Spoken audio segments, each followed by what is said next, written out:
Bom dia, tudo bem com vocês? Vamos começar mais uma live por aqui. O tema da vez é livros que acolhem, textos que libertam, a potência da narrativa dentro da jornada inicial. Vamos receber por aqui a escritora Juliana e psicóloga também. Só vamos aguardar alguns minutinhos ela entrar e a gente já inicia a nossa conversa.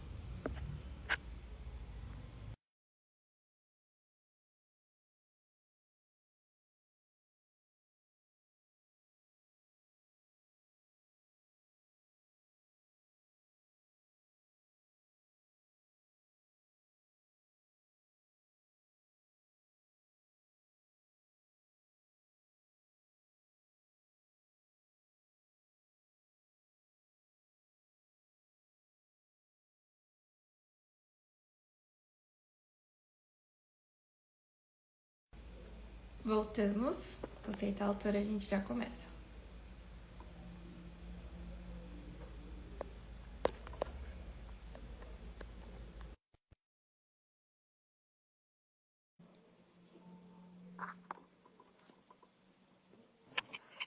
Olá, tudo bem?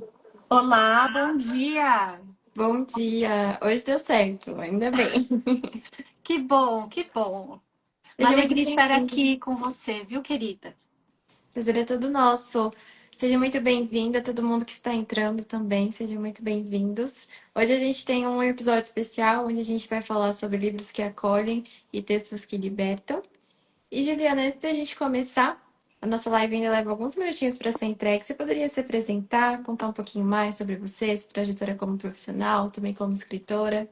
Com certeza. Eu sou psicóloga, já há 16 anos atuo clinicamente, já atuei em escolas também, tenho formação em psicopedagogia clínica institucional, em psicoterapia comportamental e, mais recentemente, psicologia atomista. Então, eu atendo geralmente casos de transtornos de ansiedade, dores crônicas e orientação familiar. Gosto muito do tema da família, né? E eu sou escritora, eu tenho alguns livros publicados, né? O meu primeiro livro foi Descobrindo o Meu Temperamento, que eu escrevi para os meus pacientes de uma forma didática, pedagógica mesmo, para que eles pudessem compreender esse tema a respeito do autoconhecimento, que é a base da psicoterapia, né? E a Uhum. base, enfim, de tudo. Sem autoconhecimento, dificilmente a gente consegue evoluir, né? Crescer, amadurecer. O segundo livro que eu publiquei foi Lá na Terra do Contrário, com a editora Paulinas. Lá na Terra do Contrário é uma música e eu que fez parte da minha infância, né? E aí eu escrevi essa história, Interessante. fortalecendo os vínculos familiares, e trabalhando também um pouquinho essa coisa do temperamento. Tem uma menina colérica que queria compreender as coisas ao seu redor e tinha muita dificuldade.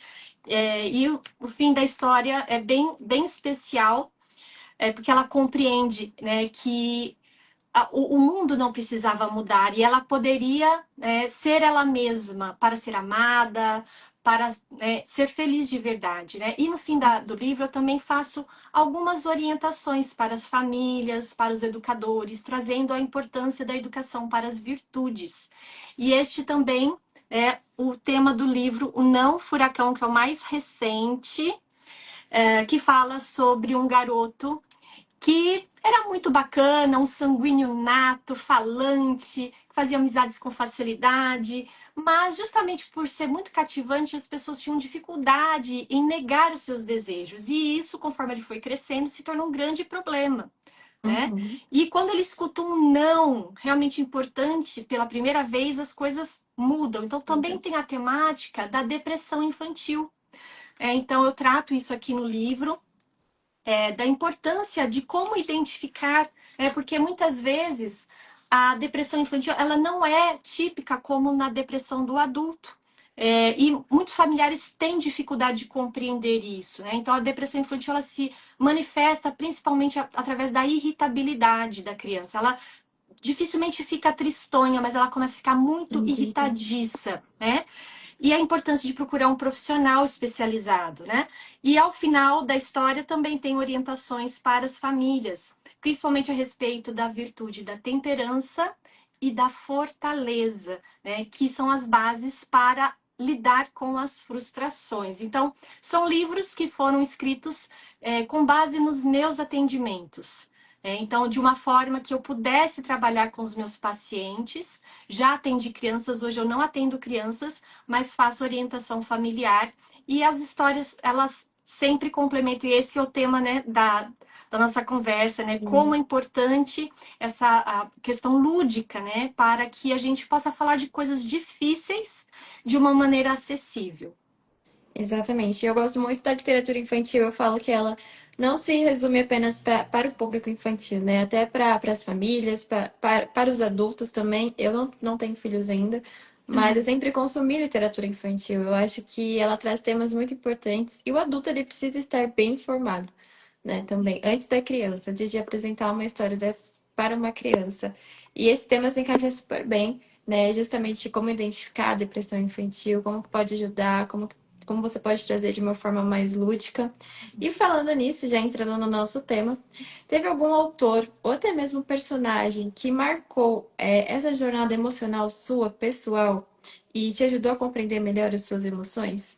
Com certeza, como eu falei da música lá na Terra do Contrário, então muitas músicas lúdicas fizeram parte da minha história, que tinham, né, esse contexto de uma historinha sendo contada por trás, e também algumas histórias como Eide, que é um clássico. Eu gosto muito, inclusive, de ler para os meus filhos. Eu tenho 3 filhos. Uhum, É, também a história do Pinóquio, né, que traz o tema das virtudes, inclusive também o sim. virtude da temperança, da fortaleza, né? O Pinóquio também é um sanguíneo ali, que precisa ser ordenado, né? E a história é muito bela na sua origem. E um tema que está em voga, um livro que fez parte da minha infância, adolescência, foi o Harry Potter. O Harry Potter, o meu Sou também. grande fã, sou grande fã dele, dessa história, assim, é muito bacana como a autora trouxe temas muito sensíveis que a gente pode, né, inclusive usar no atendimento clínico, também falando sobre depressão, sobre ansiedade, sobre bullying, sobre inclusão, sobre preconceito, sobre essa luta de classes, né? Então, a questão da sociedade, sobre é, questões morais, né, que acabam é, prejudicando a sociedade, né? Então, e é como as nossas escolhas são importantes, né, diante das circunstâncias, porque a gente está muitas vezes inserido num contexto cultural um tanto quanto vitimista, né? Não sei, eu sou fruto da minha história, eu sou fruto do meu contexto. E Sartre já dizia, né? O que realmente importa não é o que fizeram com você, mas o que você faz com o que fizeram com você, né? Então, e o Harry Potter traz muito sobre isso. A historinha do Harry Potter nos ajuda a olhar com sabedoria para circunstâncias difíceis, sabendo que dali eu posso me tornar uma pessoa ética, moral e fazer boas escolhas também. Exatamente. E eu vejo que cada vez mais também o Harry Potter é bem antigo, marcou muito minha adolescência também, minha infância e adolescência. E eu vejo que cada vez mais os autores estão trazendo histórias que tragam esses sentimentos universais, né? Que o leitor se identifique na história. Antigamente eu demorava mais para me identificar com alguma história, com alguma situação que o autor coloca ali, alguma característica até mesmo no próprio personagem. A gente estava conversando essa semana com alguns autores sobre personagens cativantes. E hoje é muito mais fácil de eu me encontrar nas histórias, porque às vezes, né, todo mundo passa por problemas. Às vezes alguém tá passando por um problema e fala, poxa, mas só eu tô passando por esse problema. E às vezes Uhum. você encontra um personagem que tem um problema parecido, que está passando, que traz uma lição para você. Então é muito importante ter essa parte da identificação também. Com certeza. E isso é muito interessante, porque é justamente aí que a história, ela entra como uma função mesmo. E algo que nos remete à filosofia clássica, à filosofia grega. Eles já usavam das histórias, das alegorias, para falar de temas difíceis. de modo que as pessoas comuns pudessem compreender, né? Então, as histórias fizeram parte de toda a história da humanidade, né? Então, não é algo atual, é algo próprio da nossa natureza. É usar de uma linguagem simbólica para tocar a essência das pessoas, das crianças, da nossa própria essência.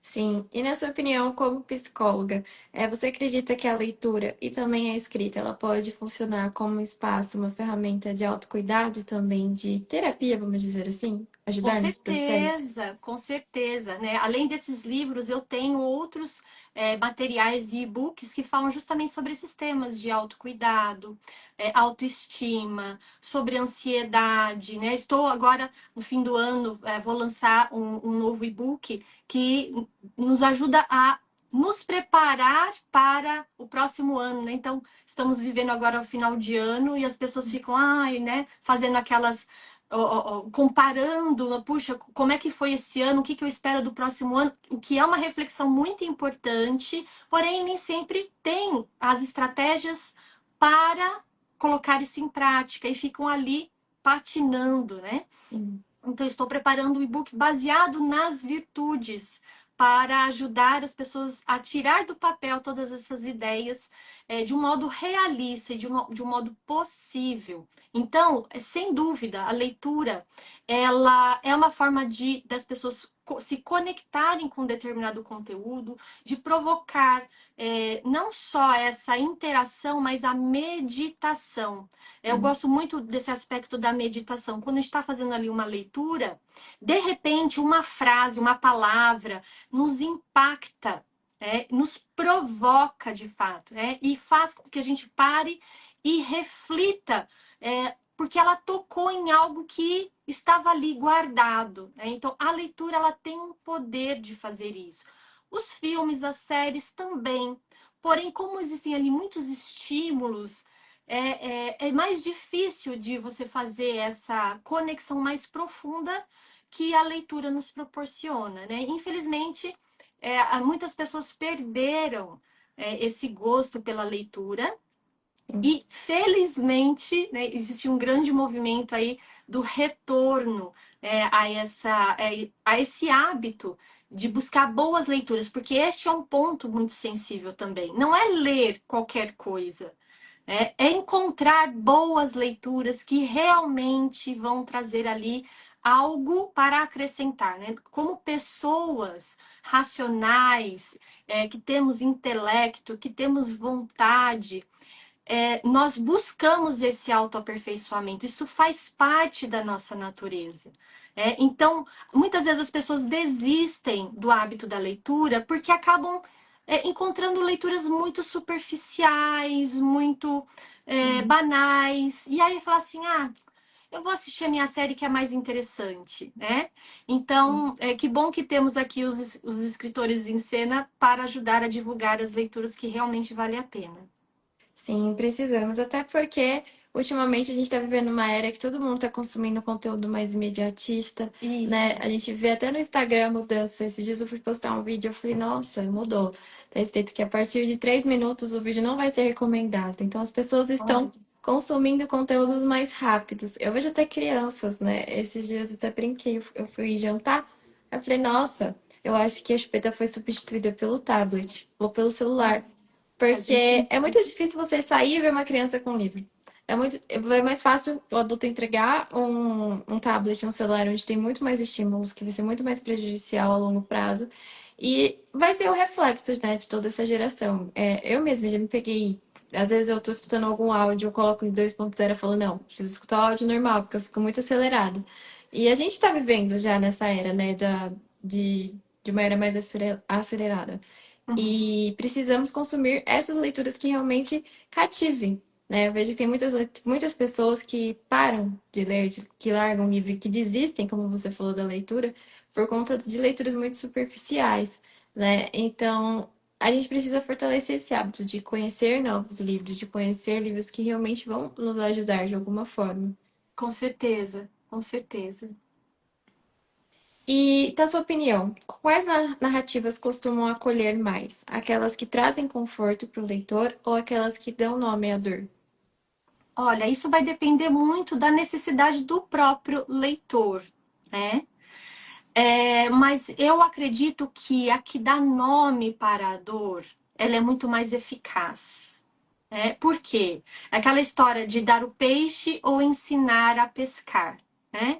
Então, a leitura que somente acolhe, ela vai manter aquela pessoa, né? Assim como uma psicoterapia, assim como, né, qualquer tratamento, um livro de autoajuda que vai só manter aquela pessoa naquele lugar de dor, né? Quando você dá nome para a dor, você convoca para a autorresponsabilidade, né? Onde eu falo assim, puxa, agora eu estou começando a compreender e muito mais do que isso, eu preciso superar, porque eu tenho essa capacidade. Né? E muitas vezes a literatura que traz, né, esse aspecto, ela vai incentivar isso, ela vai dar as primeiras ferramentas, dos primeiros passos que essa pessoa precisa dar para superar, né, este momento difícil. Sim, exatamente. E eu vejo que tem muitos livros, como você falou, que são mais direcionados, e outros também que a gente deve evitar. E esses que dão nome à dor, na minha opinião, é o que traz mais benefícios. Eu sei que tem leitores que não conseguem ler naquele momento de dor. Eu mesma estou passando por alguma situação, algum problema, eu não consigo nem escrever nesse momento, e muito menos ler sobre isso. Então, tem leitores que acabam esperando passar, né? Vamos dizer, nesse momento difícil de luto. E depois procuram essas leituras, né? Então a gente também tem que tomar muito cuidado. Eu já vi muitos leitores tipo assim, mas eu não gostei desse livro porque ele me trouxe um assunto que realmente me incomoda. Então a gente tem que saber o momento certo também daquele determinado livro. Já aconteceu de eu ler um livro da minha adolescência e hoje eu adoro o autor. Só que quando eu li, eu falei, nossa, não gostei desse autor, eu não vou. Era bem quando eu estava voltando a me interessar pela leitura, eu falei, não gostei, não vou ler mais nada. E quando eu fiz uma releitura dele, né, eu falei assim, nossa, eu acho que eu não estava passando por um momento bom, né? Porque hoje eu entendi o que ele me trouxe. Então, o livro ele traz todo esse significado também. Uhum, conseguir nos dar a oportunidade justamente disso que você trouxe, de revisitá-lo, né? E isso é muito legal, porque é isso que vai acontecer. Em determinados momentos, nós vamos absorver algo do livro e outros nós conseguimos aprofundar. Isso é muito interessante e importante. Né? Então, não simplesmente ler e descartar, mas deixar ali revisitar o livro em outro momento, porque certamente você vai ler esse livro de uma outra perspectiva. É mesmo, com toda certeza. E agora eu queria conversar com você sobre a escrita, né? Como psicóloga e também como escritora, como que você enxerga a escrita como uma ferramenta de elaboração emocional? Muito bom. Nós estamos vivendo realmente um tempo em que as pessoas também estão perdendo a capacidade de escrever. Né? Então, voltamos tudo para o digital. As crianças, né, têm dificuldade de escrever, ler e entender o que estão escrevendo e lendo. Então, é uma questão do analfabetismo funcional, né? O que é muito grave. E na terapia é muito usado essa coisa do escrever. Por quê? Porque cognitivamente falando, neurologicamente falando, né, o ato de escrever, o movimento para escrever as letras, né, tanto que existe até uma ciência de leitura da personalidade, de análise da personalidade através da letra da pessoa. A gente Uhum. consegue, existem testes apropriados que a gente consegue observar traços da personalidade ou traços ali de algum transtorno que a pessoa possa estar vivenciando naquele momento através da letra, através do traço. Né? Então, os desenhos das crianças, a mesma coisa, muito usado na clínica. Então, a forma como ela desenha, a força do traço, se esse traço ele é reto, se ele tem ali alguma fragilidade, as cores que ela escolhe, o lugar no papel, né?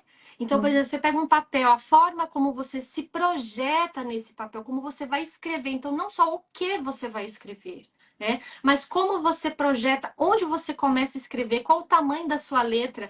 Tudo isso, neurologicamente, tem uma função e é terapêutico de fato. Conforme isso se torna um hábito, é interessante que você vai percebendo ali uma melhora nessa escrita. Muitas Sim. vezes ela inicia ali de uma forma jogada, um garrancho, algo meio desleixado. E conforme a pessoa vai se ordenando, ela vai organizando melhor os seus pensamentos, é visível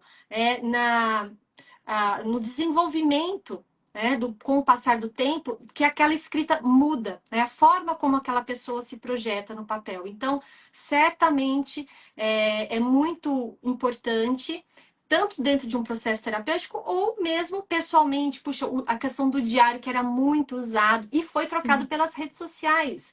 Hoje Foi. em dia, as redes sociais é o diário exposto. Antigamente, a gente usava um cadeado no nosso diário, né? Eu usava.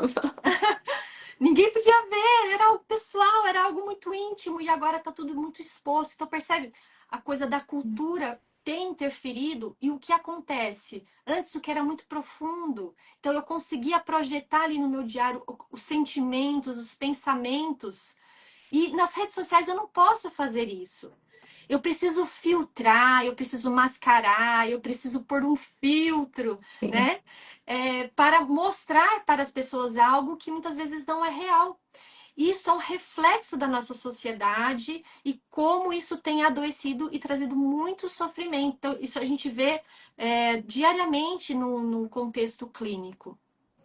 Sim, isso é muito preocupante. Eu fiquei 2 meses, eu consegui a minha rede social pessoal, né? Aqui no podcast não tem como, que é meu trabalho, mas eu vi como a Fernanda mudou, o quanto que isso me prejudicava, né? Eu entrei numa época que eu tava me comparando muito com as pessoas, né? Com a vida das pessoas. Eu falava, nossa, mas esse fulano tem a vida tão tranquila, porque eu tenho uma vida tão tumultuada, Uhum. né? E é uma forma de diário, né? Você falou tudo, você resumiu tudo.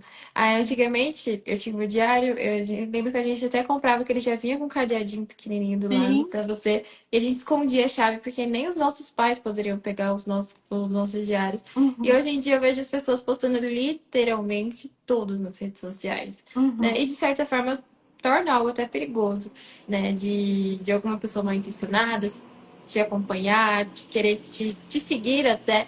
Então, hoje em dia, eu acho que a gente precisa aprender a utilizar, né, as redes sociais, né, não como diário, como muita gente está usando, e sim como algo benéfico para trabalhar, não expor a nossa vida. Hoje eu evito ao máximo expor a minha vida, né? E eu tenho muita saudade de diário. Esses dias eu até comentei com uma autora que ela também falou do diário. Eu falei assim, nossa, tô com tanta saudade, vou procurar um que seja, que me traga lembranças do passado, porque era tão gostoso a gente terminar o diário, preciso escrever no meu diário. Aí a gente escrevia no nosso Uhum. diário, era algo assim muito bom e colabora muito para nossa saúde mental, a gente colocar aquilo no papel, porque muitas das vezes a gente não consegue falar pro outro, até mesmo uma psicóloga, Sim. para um amigo, para uma pessoa próxima, a gente não consegue, mas quando a gente escreve, a gente coloca aquilo, né, os nossos sentimentos. E seria uma ótima ideia, né, esse diário voltar a ser Uhum. utilizado.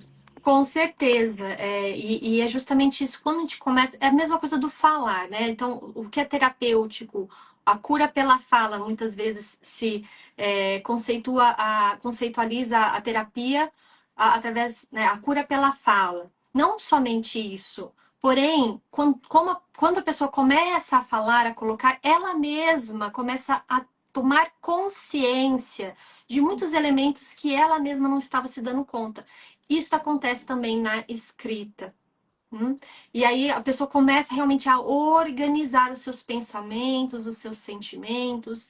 Então, certamente um exercício que deveria, né, voltar aí à moda, à moda positiva. Com certeza. E quais são os riscos e cuidados que devem existir ao indicar ou utilizar as narrativas durante um processo terapêutico? Ah, justamente. Então, tudo no processo terapêutico tem uma função, né? Então, não é qualquer história, não é de qualquer jeito. Então, é preciso selecionar. Então, por exemplo, né, como eu apresentei para vocês, então, o livro dos temperamentos, né? Por Uhum. que que eu vou disponibilizar este livro para o meu paciente? Qual é o objetivo?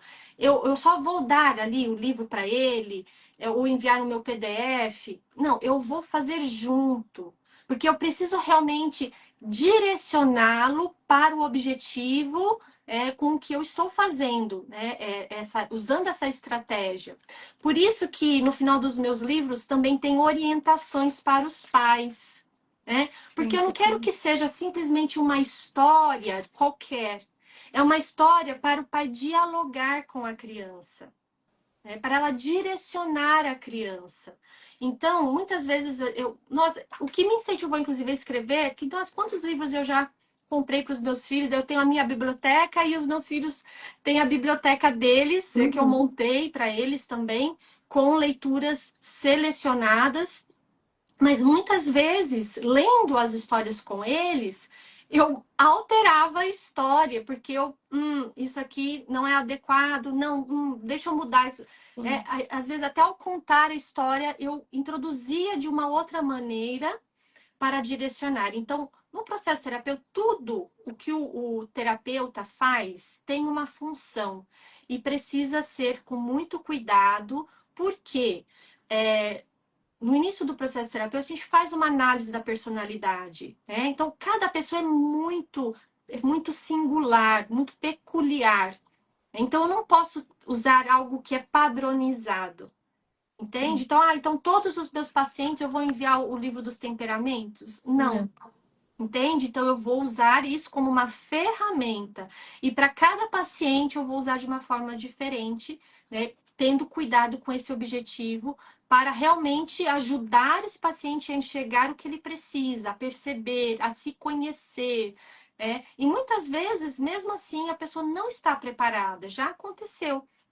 Até de eu indicar, por exemplo, um filme para alguém, né, assistir.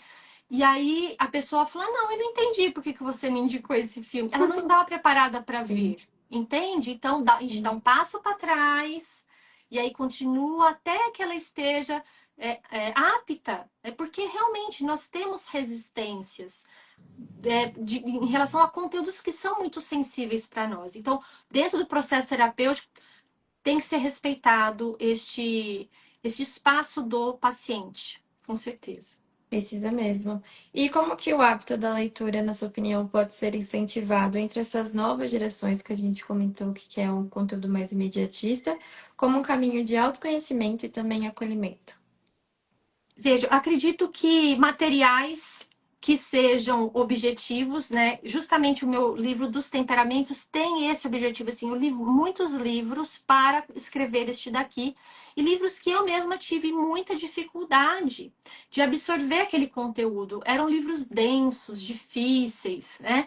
E aí eu desenvolvi um livro que tivesse ali uma linguagem, que tivesse uma fácil compreensão de pessoas leigas. Então, para quem não tem o hábito, para quem tem que procurar materiais assim, materiais que foram produzidos com um bom objetivo, com um bom conteúdo, né? E de uma linguagem acessível e cativante, né? O livro do Harry Potter, ele teve muito disso e até hoje tem nessa coisa da linguagem, a forma como ele comunica a história, os elementos, cativou muitas pessoas, de uma forma extraordinária. Então, é nesse sentido. É claro que não são todas as pessoas ou todas as crianças, adolescentes que vão se identificar com a história do Harry Potter. Por isso que existem várias histórias, várias maneiras. Então, para quem vai incentivar, por exemplo, eu tenho filhos, como eu vou incentivar os meus filhos neste processo de leitura? Então, conhecendo o temperamento dos meus filhos, eu tenho mais facilidade de direcionar ali o tipo de leitura que tem mais a ver com o perfil de cada um deles. E sempre tendo este cuidado. Não adianta eu dar um livro denso, grande, com letrinhas pequenas, Uhum. percebe? Isto é importante no outro momento. Então, no primeiro momento, o que eu indico? Busque leituras acessíveis, com bons conteúdos, mas que tenha essa proposta de uma linguagem mais acessível, mais dinâmica, de repente um livro menor, que vai fazer com que você realmente se motive a continuar. Sim, isso é extremamente importante. Você comentou, eu lembrei até de uma lembrança. Durante meu período escolar, eu não gostava de ler. Eu falava para todo mundo, eu não gosto, não gosto, não gosto. Em casa, eu gostava somente em casa, onde os meus pais, eles proporcionaram exatamente essa experiência que você falou, né? Uma leitura mais acessível, uma leitura que realmente fosse me ajudar em algo, uma leitura que me fizesse refletir, que não fosse muito longa, né, para um começo.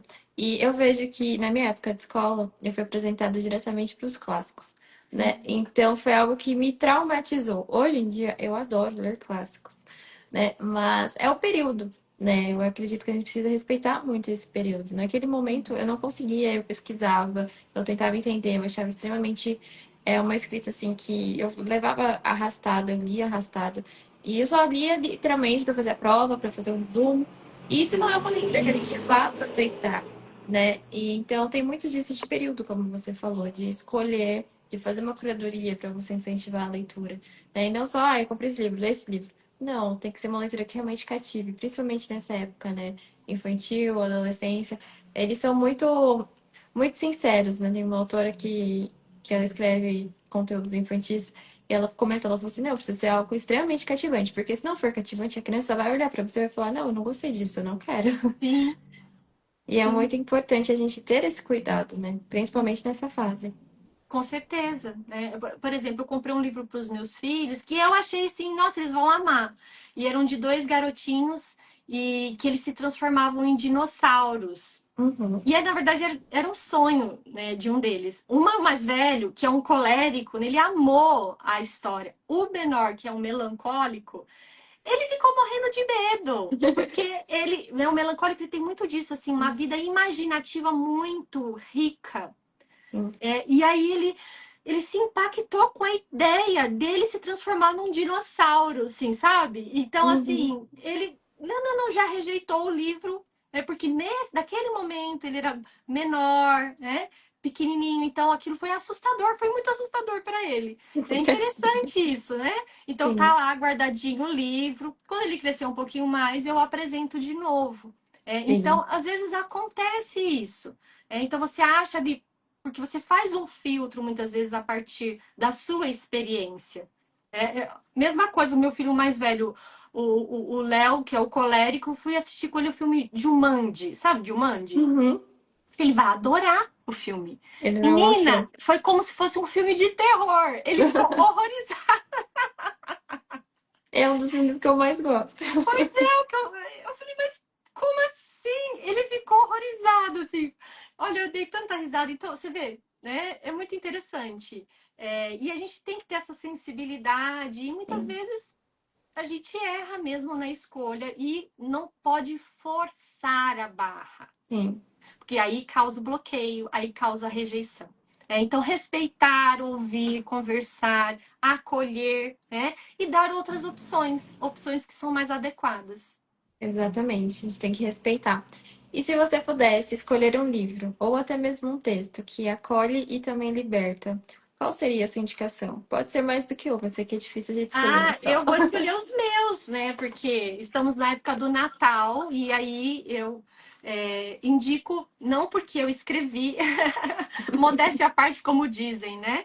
Mas são livros que realmente foram escritos com o objetivo de acolher, de proporcionar ali um autoaperfeiçoamento, um autoconhecimento e também essa conexão entre a família. Então, Descobrindo o Meu Temperamento, é claro que é uma leitura para os mais velhos, né? Não adianta você entregar esse livro para uma criança muito pequena. Então, a partir de uns 12 anos, né, os adolescentes, é bem legal. No fim do livro tem um QR Code que vai para o meu YouTube, tem uma série de lives sobre o assunto, dá para aprofundar.